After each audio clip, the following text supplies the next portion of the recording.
My grandparents started hosting in 1975. My mom was 5 years old in Racine, Wisconsin.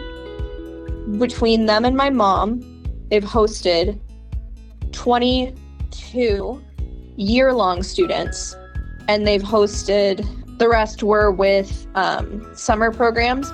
There was still a lot of prejudice from World War II and the Vietnam War, and my grandmother really wanted to host a student from Asia, and so did my grandfather, to help with the stigma. They wanted to bring culture to not only their kids, but also their community. I've known my whole life that I have wanted to be a host parent. There's nothing else I've wanted more. Seeing what my grandma did for all of these kids, I knew that I wanted to be able to do that. And then I've now this year hosted my first exchange student from Pakistan. One of the reasons why we chose a YES student is because my family, that really wasn't an option. The YES program started right after 9/11, and my grandparents were kind of phasing out of hosting at that point. And this was a great opportunity to continue the saga, but start my own book. Tooba has been one of the best things that has ever happened to us.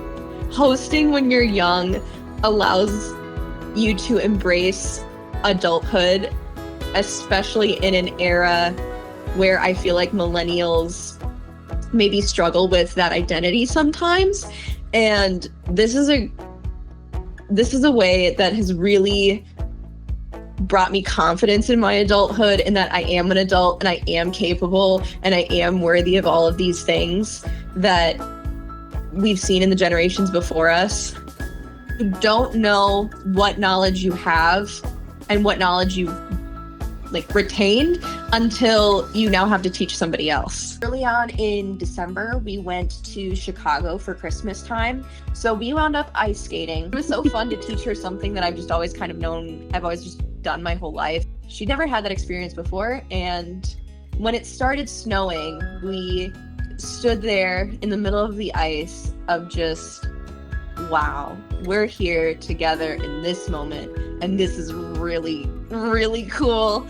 And being both a host parent and a friend in that situation of, I can't believe we're here together. This is so cool. This is the most magical thing I've ever done.